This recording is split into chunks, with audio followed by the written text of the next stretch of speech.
Good evening. I want to call the comprehensive plan amendment public hearing to order. I have two memorandums to read into the record.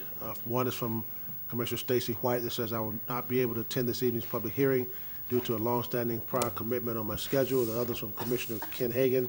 Says, please advise I'll be unable to attend this public hearing due to a previously scheduled event. Please read the reasoning into the record. Thank you. I'm going to pass these to the clerk.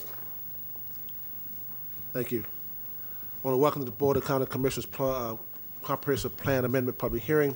The Board of County Commissioners is holding a public hearing this evening for the consideration of the adoption of the annual capital improvements element schedule of projects update and the adoption of an amendment to the future land use map of the comprehensive plan. I will now request that the Planning Commission staff introduce the first item on this evening's agenda. Thank you, Mr. Chairman. Tony Garcia, Planning Commission staff. The first item on the agenda tonight is item A1, the capital improvements element adoption. This is a FY20 to FY25 CIE schedule of projects update. Mr. Diego Guerra will make the presentation for you. Good evening, Commissioners. Diego Guerra, Planning Commission staff. This is the Planning Commission's review of Hillsborough County's FY20 through FY25 capital improvement element schedule of projects update. This is a routine update that comes before you each year and is required by Florida statute. Chapter 163 of Florida statutes requires that the schedule of projects, a subset of the CIP, and a list of CIP projects addressing level of service be updated on an annual basis. The update would replace the existing schedule in the comprehensive plan with the schedule in your packets. The update is accomplished by ordinance per Chapter 163. The schedule was developed by county staff from the adopted CIP. County staff determined which projects affected the adopted level of service and identified whether they eliminate deficiency, maintain level of service, or support future growth. Plans of other agencies are adopted by reference by an existing capital improvement element policy. Depicted on the slide is a summary of the CIE schedule of projects, which are placed into 6 program areas. As you can see, the largest groups in terms of funding are transportation and water enterprise. The total funding amount for FY20 through FY25 is $1.3 million for 181 projects. The first step in reviewing the schedule for consistency was to take a look at the projects identified as addressing level of service and see how the schedule compared to those priorities outlined in the capital improvements element. Capital Improvement Element Policy 1.E.2 states funding should first be expended on projects that maintain level of service and eliminate deficiencies before expending funding on projects that serve future growth. As you can see, a combined 91% of the funds are slated for projects that either eliminate deficiencies or maintain level of service, while approximately only 10% of the funding is being used on projects that serve future growth. Staff found this consistent with the comprehensive plan policy. On the slide, you will see 3 policy excerpts used for the consistency review. However, a full list of the policies used in the review are found in your packet.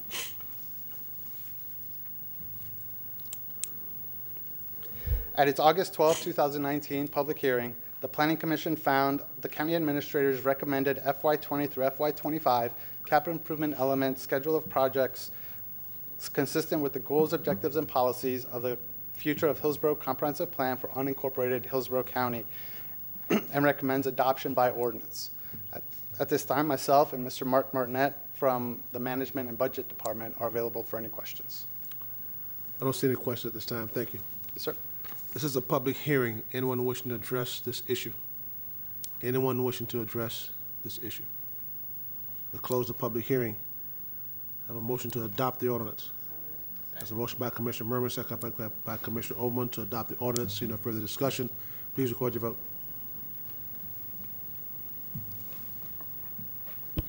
Motion carried 5-0. Thank you.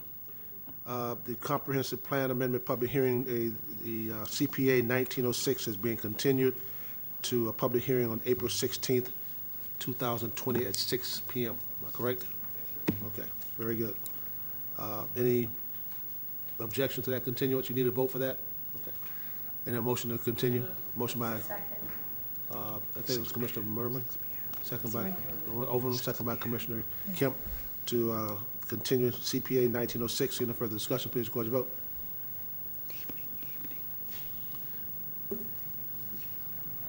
Motion carried 5-0. And Mr. Chairman, just for clarification, that would be for 6 p.m. on April 16th. Yes, April 16, 2026 p.m. Okay. Now I move to CPA 1907,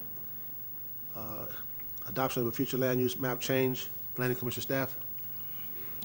Good evening, Commissioners. Unica Mills Planning Commission staff. I'm here to present to you HCCPA 1907, Tavallo Hills neighborhood.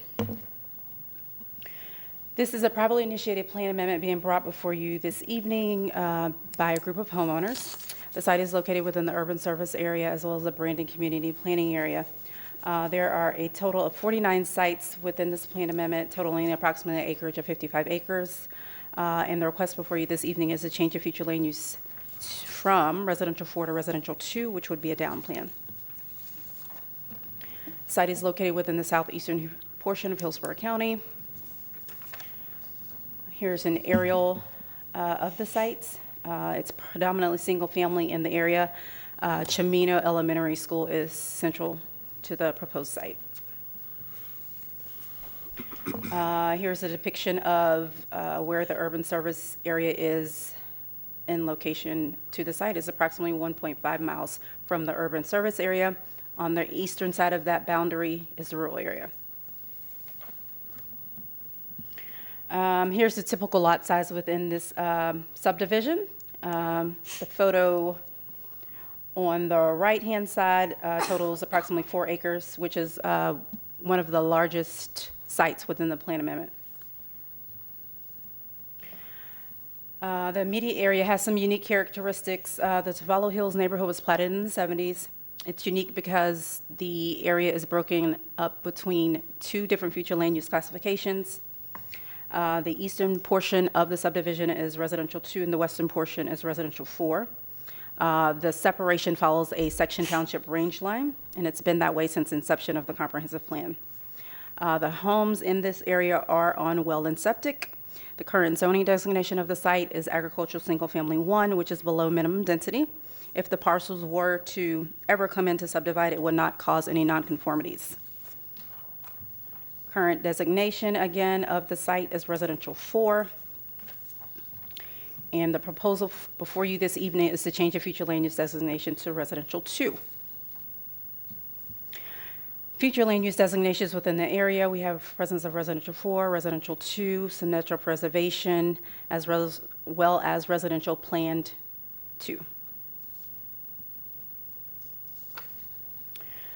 The following proposal is consistent with these policies. Though the site is located within the urban service area, which states that parcels should be at a density of at least 4 per acre, policy 1.2 of the future land use element contemplates lower density where existing development patterns does not support those densities.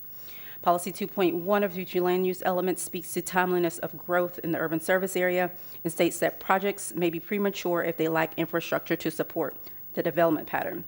It's also consistent with policy 16.8, which states that density should reflect the overall character of the area. And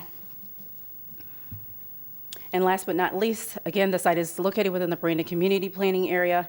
Specifically, it's located within the Garden Estates district of the Brandon community plan area, and it's consistent with goal 3 of that community plan, which states that historic patterns of development of established neighborhoods should be protected.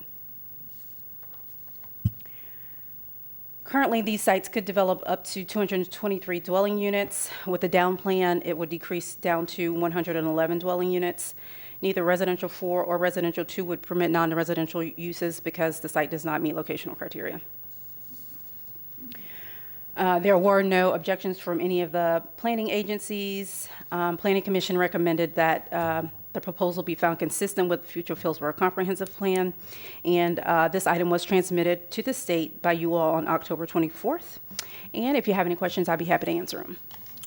Okay, I see no questions at this time. Thank you very much. Is the applicant here? Yes, ma'am. State your name, and you have 3 minutes. Okay, I'll do it quick. I'm Margaret Jamsky. I reside at 4406 Loma Vista, which is in Tavallo Hills. And I'm just here representing our neighborhood and just thanking everyone involved in helping us be aware of our rights as landowners and as citizens. And before we started this, we had no idea what was involved.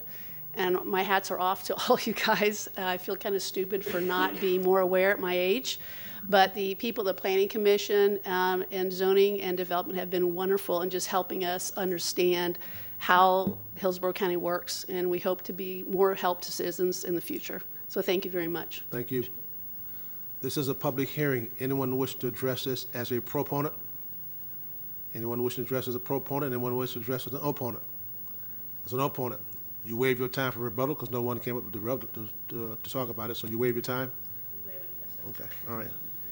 Well, there's a motion by Commissioner Merman, second by Commissioner Smith.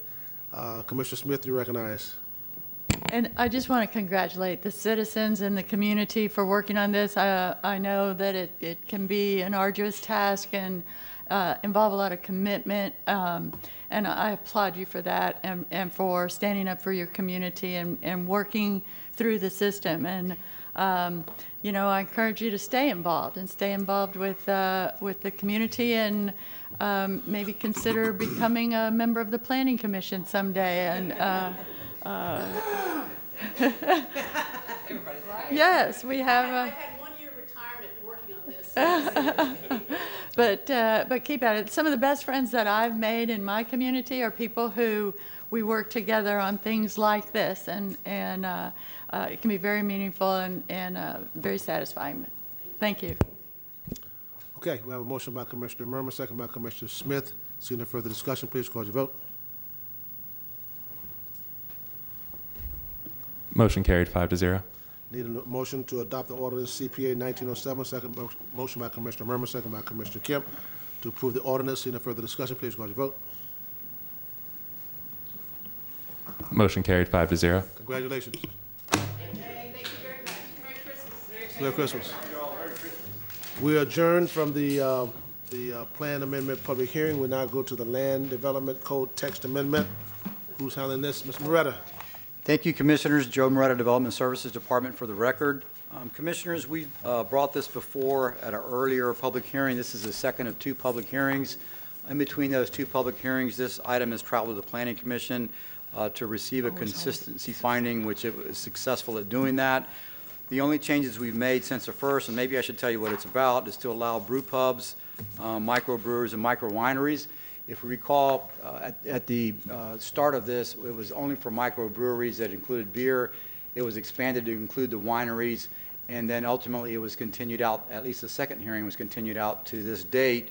The only changes that we've made subsequent to the first hearing is a minor tweak to the text to make it clear that microbreweries and micro wineries can also have sale and consumption of other liquor to the extent that they ask for the appropriate type of permit to have that liquor included. So having said that, staff is recommending, obviously, approval of this because we brought it forward to you. It's a staff item. We have Israel Monsanto. He has the amended text that he can hand out.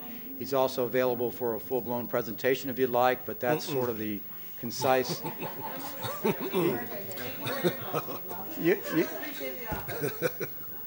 You act like you've been here all day. Yeah,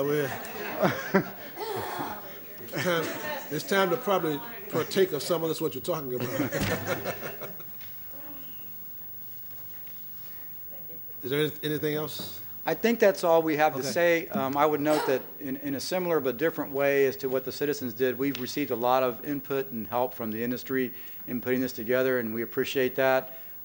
So having said that, the edits are before you, and we're available for questions if you'd like. If not, you can move forward with the hearing as you desire.